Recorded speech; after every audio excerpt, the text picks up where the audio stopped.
کو قبض کرنا یہ فرشتے کے لیے مشکل نہیں ہے. اتنے بڑے بڑے کام فرشتے کرتے ہیں کہ عقل میں نہ آئے, اور اس کے بعد یہ اعلان کر دیا اے انسان تو فرشتے سے افضل ہے. ایک کام انسان فرشتے جیسا کر نہیں سکتا, اور سارے انسان اکڑے ہوئے اشرف المخلوقات ہیں. کیا اشرف صاحب جا رہے ہیں.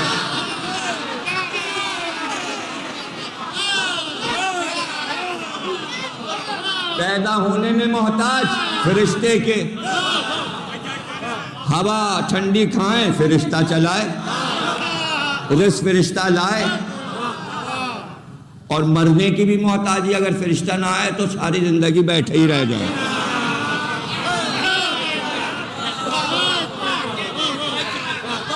تو موت میں بھی محتاج, اور پھر اشرف یہ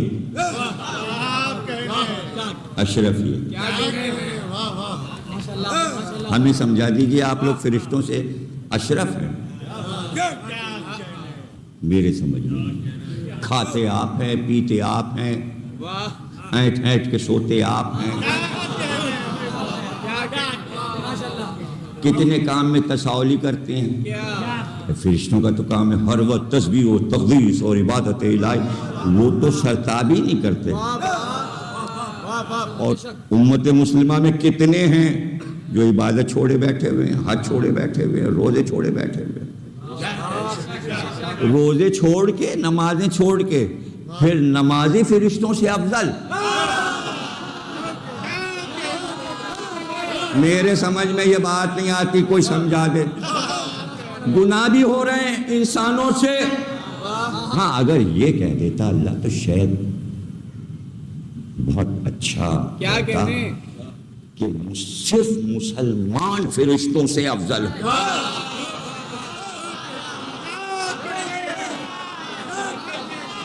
یا اچھا اگر یہ نہ کہتا تو یہ کہتا تھا جتنے صاحبان ایمان ہیں سب فرشتوں سے افضل ہیں. سارے انسان فرشتوں سے افضل ہیں. اشرف المخلوقات میں یہودی بھی, عیسائی بھی, ہندو بھی, کافر بھی, مشرک بھی, اور اشرف المخلوقات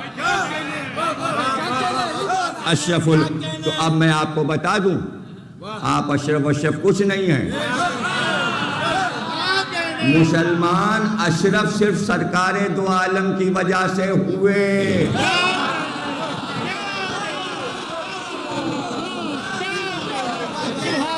چونکہ آدم کو جو عظمت اللہ نے عطا کی اس پہ شیطان نے حسد کیا. شیطان نے حسد کیا, اس لیے اللہ نے حسد کو حرام قرار دیا.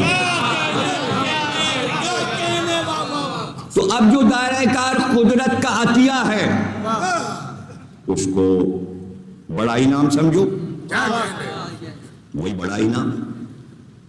تو ہم تمہیں اشرف المخلوقات بنا رہے ہیں, حیوانوں پر ہم تمہیں فوقیت دے رہے ہیں. اے اولاد آدم, تجھے مکرم بنایا تاکہ تیری تکریم ہو, اس لیے کہ آدم کو سجدہ کروایا فرشتوں سے. اس لیے انسانیت کی بلندی کے لیے انسان کو اپنی تمام مخلوقات سے افضل رکھا, اشرف رکھا. جمادات سے افضل, نباتات سے افضل, حیوانات سے افضل, جنات سے افضل, ہوا مٹی پانی ہر چیز سے افضل, کائنات کی ہر شے سے افضل. جب فرشتوں سے افضل ہو گیا اس لیے کہ سارے کام اللہ کے تو فرشتے کر رہے ہیں. وہی حال ہے کہ انبیاء کے پاس وہی لے کے آتے ہیں جو نجیب الطرفین, باپ اور ماں کی طرف سے. اس کو سمجھ لے, ہاشمی ہونا بہت بلندی تھی, تو کسی بھی ہاشمی کی شادی کسی بھی قبیلے سے ہو سکتی تھی. لیکن بلندی اس کی رہے گی، میں ہاشمی ہوں، میں ہاشمی ہوں۔ پہلی بار دونوں میاں بیوی ہاشمی، ابو طالب فاطمہ بنت اسد، یہ فخر عقیل و طالب و جعفر اور باپ بھی ہاشمی، ان کی ماں بھی ہاشمی۔ پہلی بار حسن اور حسین کو یہ شرف ملا کہ باپ بھی سید، ماں بھی سیدانی، نانا بھی سید۔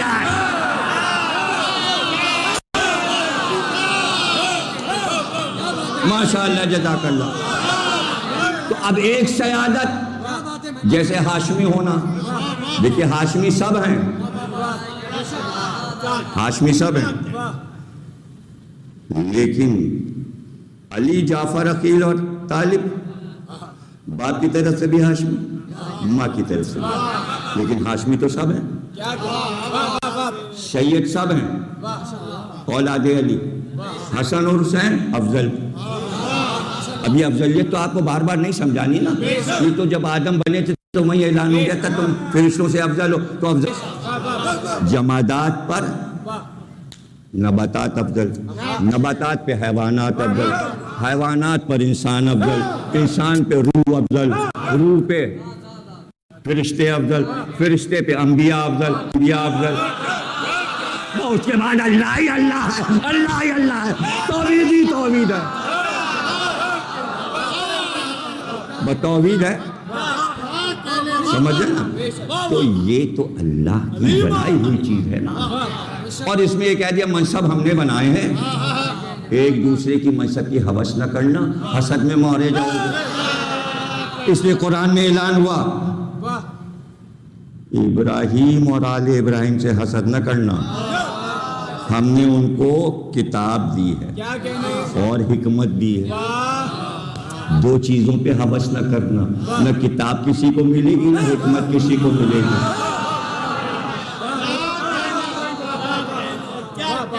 قرآن میں اعلان آ گیا حسد نہ کرنا، حسد بہت بری چیز ہے۔ ارے یہ حسد ہی تو تھا کہ جو حسین منصب لیے بیٹھے تھے دنیا کو کھل رہا تھا، اس لیے واقعہ کربلا ہو گیا، اس لیے واقعہ کربلا ہو گیا۔